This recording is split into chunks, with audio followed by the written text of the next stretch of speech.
Akka moltan dhaggeeffattoota keenya sagantaan BBC Afaan Oromoo magaalaa Naayiroobii irraa kallattiin darbu eegaleera. Sagantaa irraa kan isiniif dhiyeessu ana Firaafoolii Dhugaasaadha. Sagantaa keenya irraa keessatti eegdonni isaa hojii irraa kaafamuu isaanii irratti Jawaar Mohaammed maal jedha? Miseensummaa poolisii keessaa baafnee suuraa haasawwan kan jedhu walii galle kanaan ganama kana ka'ee dhaqeen meeshaa fi qabeenya mootummaa isaan bira jiru galchanii. Qonnaan bultoonni godina Shawaa Bahaa aanaa Fantaallee fi Boosat mootummaan meeshaa nurraa hiikee jechuun komatu. Meeshaan guuramaa jira gammat meeshaan ayyamas qabaatu ayyamas qabaachuu baate meeshaa waraanaa ta'ee manuma seenanii toobaasa mana namaa cabsaa ayyama murtillee hin qaban. Akkasumas qonnaan bulaa Iluu Abbaa Booraa Gafarsa Madaqseen dubbisnee jirra. Odeessaalee gaggabaaboo of biraa qabna hanga xumuraatti nu faana tura.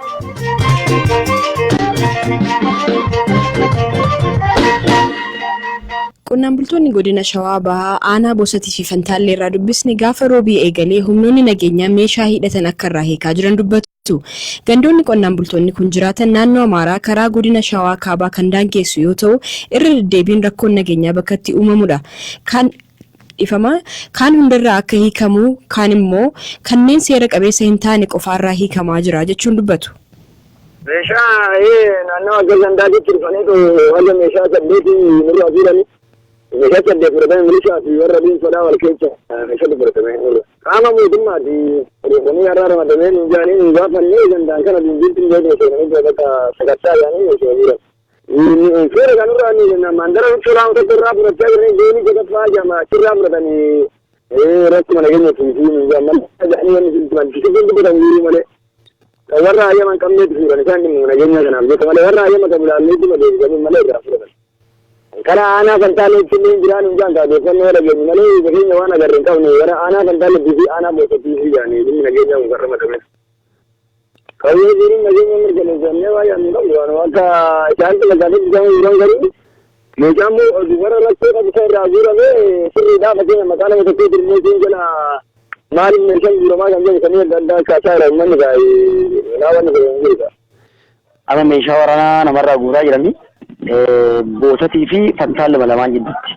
Aanuma guutuudha jechuun keessattuu ganda xiyyee ganda kana walitti dhiyaatu warra naannoo Amaaraatti walitti dhiyaatu isaan irratti guuramaa jira bukkee. Xiyyeeffannaan guddaan ganda aanaa Boosakkeecha ganda Rogeecha fi ganda Rogeecha Boqoree fi ganda Borqetaa haga ammatti meeshaan guuramaa jira haga ammatti manatti hin deebine mana sakattaa jiranii.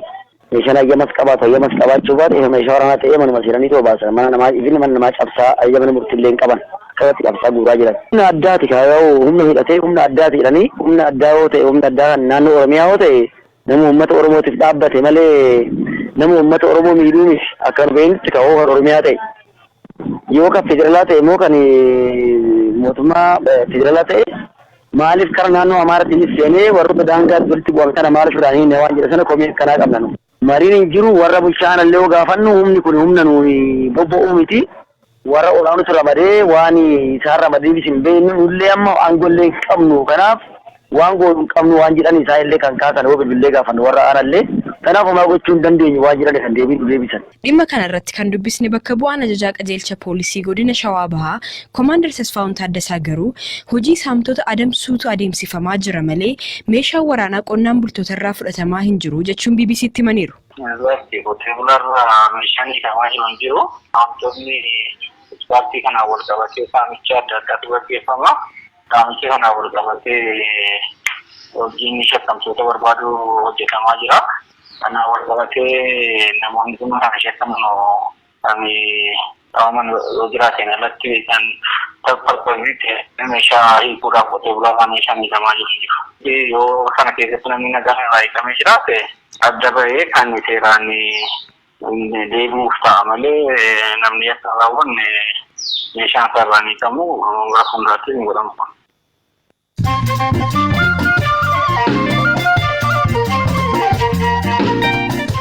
BBC Afaan Oromooti kan hordofaa jirtan dhaggeeffattoota keenya oduu gaggabaaboon isinitti himaa ani Hirphaa Gammachuu ta'e. Imaltoonni Chaayinaa irraa gara Itoophiyaa imalanii fi kooroonaa vaayirasiin qabamuun shakkaman qofaatti adda baanii hordofamaa jiraachuu Inistituutiin Eegumsa Fayyaa Hawaasaa Itoophiyaa beekse. Kanaan duras shakkamtoonni 8 qorannoon booda dhukkubicha irraa bilisa akka ta'an ibsamuusaa ni yaadatama. Oduu wal fakkaatuun barattoonni lammiilee Itoophiyaa ta'anii fi biyya Chaayinaa magaalaa Wuhan jiraatan mootummaan Itoophiyaa biyyatti nu deebisuu jechuun gaafataniiru. Itoophiyaa fi Jibuutiin miseensa mana maree nageenyaa tasgabbii gamtaa Afrikaa ta'uudhaan filataman. Miidiyaaleen biyya keessaa akka gabaasanitti biyyoonni lamaan waggoota lamaan dhufaniif miseensa mana maree kana akka ta'an ibsameera.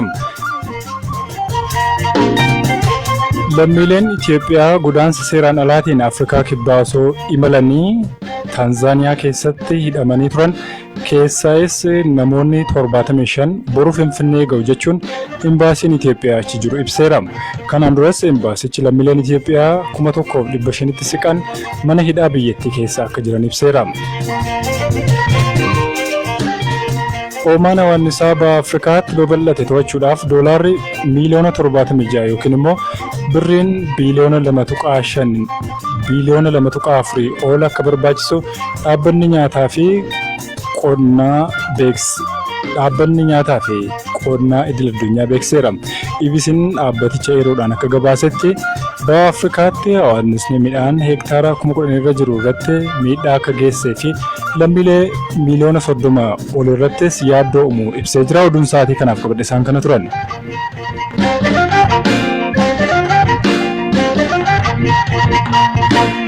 Ji'oota muraasa dura Jawaar Mohaammed eegdota isaa mootummaan osoo isa hin beeksisin na duraa kaasuuf jechuun fuula feesbuukii isaa irratti erga barreessee booda deeggartoonni isaa daandiitti ba'uun mormii dhageessaniiru.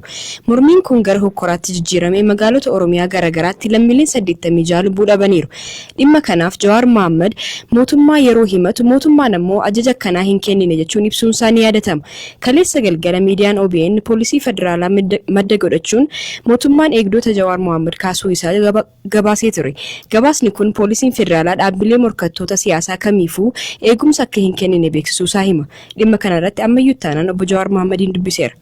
Komishinii Leeksumaan argatee komishinii Daashee wajjin teenyee haala jiru waliin mari'annee namoota biraa eegaa isa kaasaa jiranii fi kanaaf nagarasa warra jiran kaasuu akka barbaadan naa himanii dursee kan ammoo ijoollee wajjin mari'adde ijoollee wajjin kan mari'anne ijoolleen deemuu akka hin barbaanne asootuu akka barbaadan waliin mari'annee haala amma dura tureen maqaan isaaniis suuraan isaaniis bakka adda addaatti ba'aa waan tureen nageenya isaaniitiifis sodaachisaa akka ta'e nageenya asootuu akka barbaadan jala muranii natti himanii kan waan isaafis hime albatanii komishinii kan ta'u taate miseensummaa poolisii keessaa baafnee sibiila haasawwan kan jedhu walii galle kanaan ganama kana ka'ee dhaqeen meeshaa fi qabeenya mootummaa isaan bira jiru galchanii na biratti hafanii roobeen maaliif akka dabarse duubatti naaf hin galle dhimma sekiuritii dhimma nageenya kana paakistaanii godhuu baatanii poolisaanii godhuu baatanii gaarii ta'an akka fakkaata dhimmichi dhimma falmisiisaa hin turre dhimma hojmaataan laallee waliigalleedha. Xalayaan sun maqaa kiyyaan barreeffame na bira hin geenye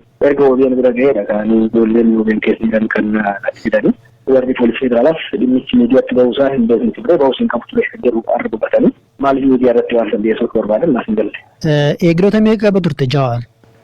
Eegdota 4 ture. Mootummaan amma eegdota si biraa fudhachuunsaa yaaddoo nageenyaa sitti uumaa? Qofa yeroo ammaatti kaasuun isaanii murtii siyaasaa akka ta'etti tarii yaadni isaanii eegdota kan kaasun taate duula godhaa jiru sochii uummata keessa godhaa jiru kana sodaatee tafa yaan jedhu akka kaalkuleet godhaa kan hubadhu kaalkuleeshinii doongoraati. Wanti poolisii federaalaa waliin mari'attanii murteessitan maali? Eegdonni amma si bira turanii mootummaan hojiitti akka deebi'an ibseera. Hireen isaanii maal ta'a? Wanni walii galtan ni jira? Amma duras nageenyi kiyya akka eegamuuf kan ramadanii ammas nageenyi kiyya irratti seerri cabee yaaliin xumurannaa yaalii san dura dhaabbatanii kan fashalsanii kanaaf kana kan godhan heera biyyattii eegsuudhaaf oromummaan waan argameef hireen isaanii seera kiyyas waliin hidhamee harka uummata oromootiin harka biyyaataa jechuudha. Kanaafuu tarkaanfiin isa fudhattu maali? Ofumaa eegdota hin qaxalatte jechuudha. Eegdonni kunis hin jiru hojiin itti fufu.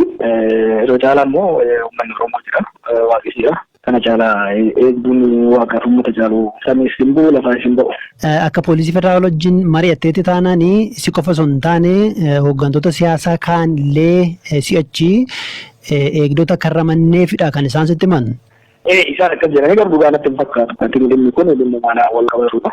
Keessattuu wal bira dhaabbannaa mormii muummicha ministeeraatii fi paartii gurguddaa sociaalaa muummicha ministeeraa wajjin qeeqan isarratti dhiyeessu ammallee chaalenjii filannoo irratti dhiyeessuu wal qabatee kan fudhatan warra biraatirraa Amma sinkaanee kaasuus hin qabani. Xiyyaa kaasanii rakkoon qabu waan uummata natiifsu guddaan qaba. Garuu namoota biraatirraa kaasuu hin qabani. Waa'ee jecha namoota biraa saaxiluu hin qabani. Kan kiyya rakkoon qabu. Dhuunfaanis qaxarachuu nan danda'a. Yeroo guddaa jira, uummata Oromoo guddaa jira.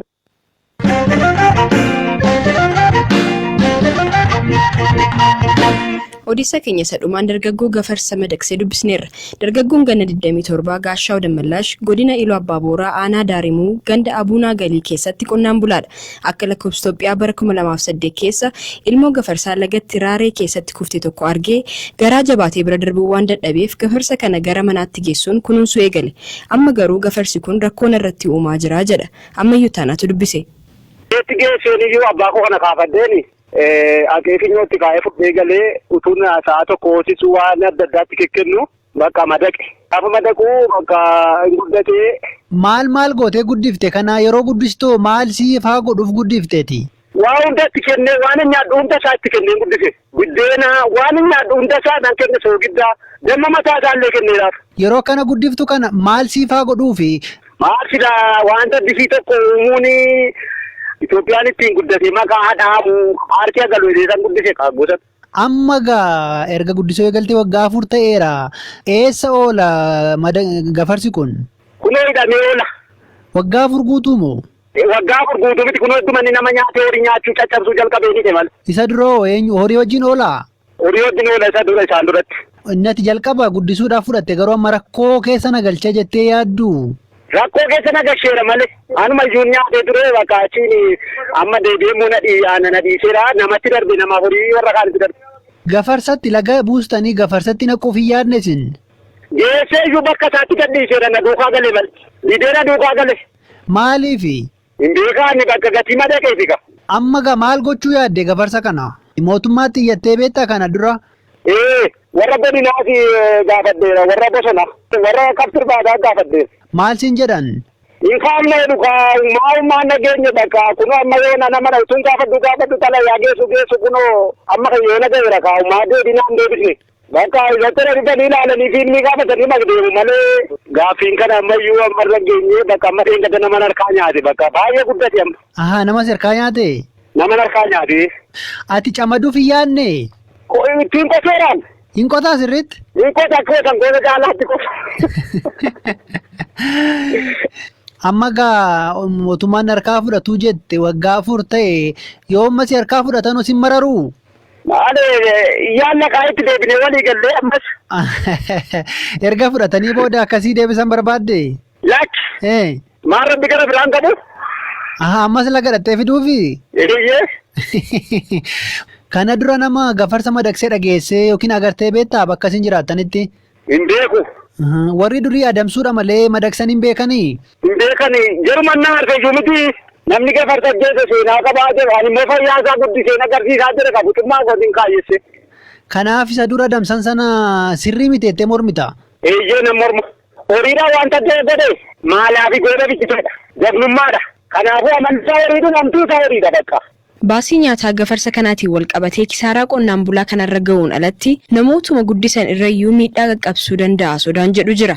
Dabalataanis wanta kanaa kan barame ta'uu baatus bineensa daggalaa eeyyama malee madaqsuun seeraan dhorkamaadha jechuun obbo Cammaraan BBC'tti himaniiru. Kamitti akka qabanii isaanis hin beeknu. Duraanii dhoksaadhaan madaqsanii tursiisaniiti amma guddatee of beekee ta'ee waa'ee isaa agarsiise. Kanarraa ka'anii jarri kan yeetan malee dura dhoksaanii mataan malee waan baratame miti seeraanis eeyyamamaa miti namni kamiyyuu eeyyama qabaatu malee waan akkasii hojjechuu qabu kan jedhu seera biyyattiirratti tumamee jira. Labsiinsaa labsii 541 namni kamiyyuu biyya Itoophiyaa keessatti bineensa bosonaa qabee madaqsuudhaaf eeyyama qabaachuu qaba. Dhaggeeffattoota keenyaa sagantaa har'aaf qopheessine kanumaan xumurreerra. Odeessaalee keenya har'aa marsariitii keenya www.bbcafaanoromoo.com irraa argachuu dandeessu. Sagantaa keenya har'aa kan qopheesse ammayyuu taanaa kan duraan duubaan isiniif dhiyeesse immoo ana Firaafoolii Dhugaasaadha. Sanbataaf dilbata gaarii qabaadhaa. Halkan gaarii.